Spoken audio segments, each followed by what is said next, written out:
Imagina você trabalhar a vida inteira, comprar a casa dos seus sonhos, colocar cada tijolo com amor, e aí vem um cara, com um sorriso falso, pede sua mão em casamento e, junto com a aliança, enfia uma faca nas suas costas. Foi exatamente isso que aconteceu com a minha irmã. E hoje eu vou te contar como um falso príncipe encantado tentou dar o maior golpe da vida dele, mas acabou descobrindo que mexeu com a família errada. Há 2 anos, minha irmã realizou o maior sonho da vida dela.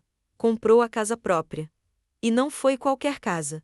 Menos foi a casa. Aquela que você olha e pensa, é aqui que eu vou envelhecer. Sozinha, com muito esforço, ela conseguiu financiar o imóvel. Só que tinha um detalhe. Minha irmã estava enfrentando uma série de cirurgias. Um processo difícil, doloroso, emocionalmente pesado. Então, quem arregaçou as mangas para ajudar com a reforma fomos eu e meu pai. Pintamos, trocamos piso, ajeitamos fiação, colocamos janela por janela. A casa foi reconstruída por dentro com o nosso suor. Não era só uma reforma, era o símbolo de uma nova vida, e de repente, tudo isso virou o cenário de um golpe. Pouco tempo depois da casa ficar pronta, ela começou a namorar um cara novo. A princípio, o típico bom moço, educado, meio tímido, nervosinho demais menos, mas parecia inofensivo. Sabe aquele tipo de pessoa que dá até dó, aquela vibe homem que sofre por antecipação? Pois é. Com o tempo, ele foi ficando cada vez mais presente, até que do nada se mudou para a casa dela. E adivinha? A máscara demorou um pouco, mas caiu. Chega o Natal, aquela época doce, de reunir a família, celebrar a vida, trocar presentes. A gente quase esquece que existem pessoas que usam datas como essa para manipular os outros. Foi nesse Natal que ele preparou o grande gesto. Se ajoelhou, pediu minha irmã em casamento, fez um discurso emocionado, dizendo que queria dividir a vida com ela. E menos atenção para o detalhe, que queria ajudar a pagar a hipoteca da casa. Soa fofo, né? Só que para ele ajudar, ele queria ser colocado oficialmente como proprietário da casa, nome na escritura, metade de tudo. E a minha irmã, acreditando que ia se casar, construir uma família, confiou nele. Assinou os documentos, mal sabia ela que tinha acabado de convidar um lobo para morar dentro da pele de cordeiro. A transformação foi quase imediata. Depois que ele virou oficialmente dono da metade da casa, ele se transformou. Não era mais o cara nervosinho e carente. Agora era um cara frio, controlador e menos cada vez mais, verbalmente agressivo. Xingamentos, manipulações, ameaças veladas. Todo dia tinha um novo ataque. Ela pediu para ele ir embora e ele disse o seguinte: não. Eu sou dono da metade da casa, da metade de tudo aqui dentro, e ninguém me tira daqui. Só saio quando a casa for vendida e eu ficar com metade do lucro, e vou levar metade dos móveis também. Sim, ele realmente disse isso. Um homem que não pagou 1 centavo pela casa, que não trocou nem o papel higiênico do banheiro, que se aproveitou do momento vulnerável da minha irmã e armou tudo desde o começo. Porque adivinha? Ele trabalha com imóveis e bancos. Ele sabia exatamente o que estava fazendo.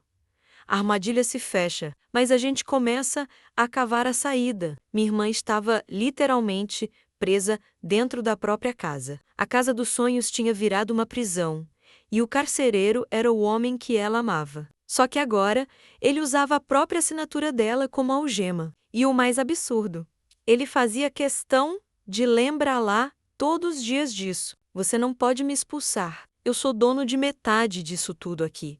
Se quiser que eu vá embora, então vende a casa. E me dá metade do que ela vale. Era como se ele tivesse prazer em repetir aquilo. Como se estivesse dizendo: você foi burra de confiar em mim, agora paga o preço. Minha irmã chorava quase todos os dias, dormia mal, tinha medo de voltar para casa.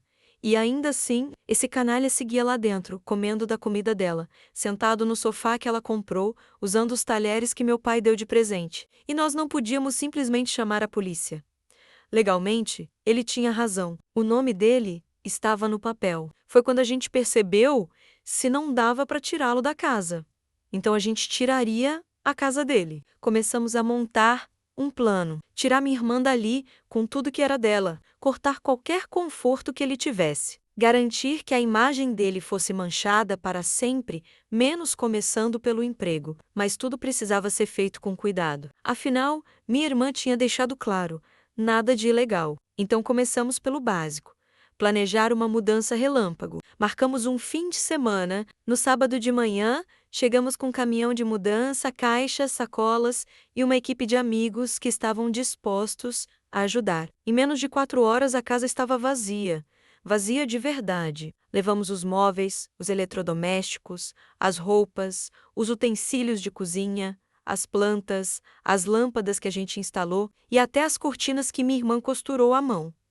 Afinal, metade dos bens era dela, certo? Na dúvida. A gente levou tudo. Enquanto isso, o canalha tinha saído no começo do dia e só voltou no fim da tarde. Imagina a cara dele ao entrar em casa e ver o nada. Na segunda-feira, providenciamos o cancelamento da conta de água e energia elétrica, sem luz, sem chuveiro, sem ar-condicionado, sem Wi-Fi, sem absolutamente nada. A casa dele agora era um caixote escuro, com cheiro de mofo e eco, literalmente uma casca vazia menos assim como ele. E como se o universo estivesse colaborando com a nossa missão. Um dos dias mais gratificantes foi quando ele encontrou o carro dele todo mijado. Pelo visto, os gatos dos vizinhos andaram bem ativos e talvez tenham até deixado marcas de patinha dentro também.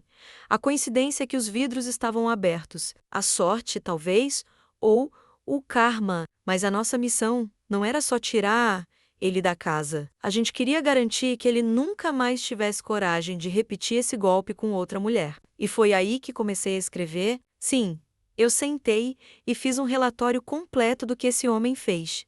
Detalhado, cronológico, com linguagem profissional, mas sem perder a firmeza. Expliquei como ele se aproveitou emocionalmente de uma mulher em recuperação de cirurgias, como ele manipulou uma situação jurídica para tirar vantagem financeira e como sua conduta poderia ser considerada antiética, especialmente para alguém que trabalha com finanças e imóveis. Eu soube que ele estava buscando uma promoção dentro do setor bancário onde trabalha. Então mandei esse relatório, junto com prints e testemunhos, para a RAC, Compliance e diretoria da empresa dele. E também comecei a espalhar esse relato por grupos da cidade. Grupos de apoio a mulheres, grupos comunitários, páginas locais, tudo sem difamar, sem mentir, sem cometer crime, menos apenas expondo os fatos. A resposta foi quase imediata. Teve gente que conhecia ele e ficou em choque. Teve mulher que comentou que já tinha passado por algo parecido. Teve até ex-colega de trabalho dizendo: esse cara sempre teve esse jeitinho. Nunca confiei. E a empresa dele? Não posso afirmar o que aconteceu. Mas, pouco tempo depois, o nome dele sumiu do site da equipe.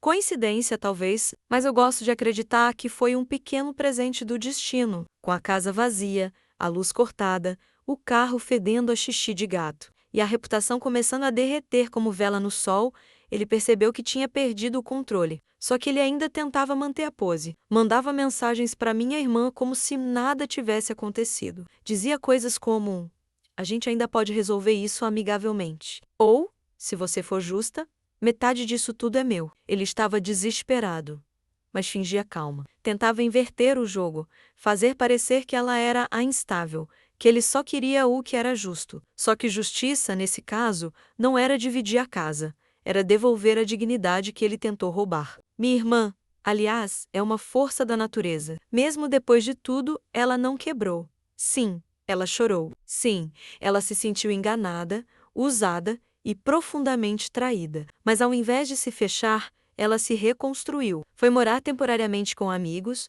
depois alugou um apartamento pequeno, só com o que precisava. Começou terapia, voltou a trabalhar, se reconectou com a vida dela e, o mais importante, ela começou a falar, contou sua história. Ajudou outras mulheres que estavam em situações parecidas.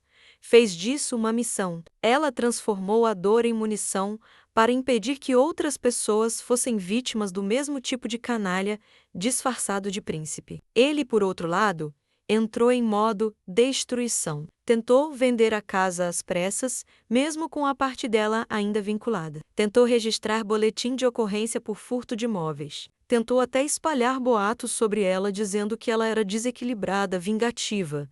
Mas a verdade é que ninguém acreditava mais nele, porque enquanto ele falava, minha irmã mostrava documentos, mostrava conversas, mostrava cara limpa, ele queria guerra. Ela deu os fatos e, no fim, ele se viu isolado, sozinho, em uma casa vazia, com um nome sujo, sem respaldo profissional e com a certeza de que a próxima mulher que ele tentar enganar vai saber quem ele é antes mesmo do primeiro jantar. Essa história não é só sobre um golpe, é sobre confiança, sobre o poder que alguém tem quando a gente ama menos e o que essa pessoa pode fazer com isso. Minha irmã não errou em confiar, ele errou em trair. E é importante deixar isso claro. A culpa nunca é da vítima por ter acreditado no amor. A culpa é de quem usa o amor como disfarce para roubar, humilhar e manipular. Mas, sabe o que é mais bonito? É que mesmo depois de tudo, minha irmã ainda acredita no amor.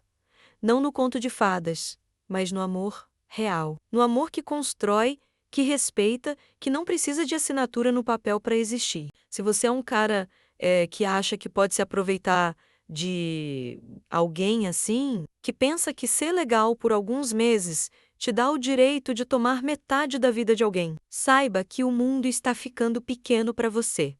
As pessoas estão falando, as vítimas estão se unindo, e cada dia que passa, mais gente aprende a identificar os predadores emocionais. Você pode até conseguir enganar uma vez, mas quando a casa cai, ela cai com força. Se você chegou até aqui, lembra de deixar seu like e compartilhar esse vídeo com alguém que precisa ouvir essa história. E se você já passou por algo parecido, comenta aqui. Vamos dar voz a essas histórias, vamos transformar indignação em ação, porque ninguém merece perder a casa dos sonhos por confiar na pessoa errada, mas todo mundo merece saber que é possível recomeçar e vencer.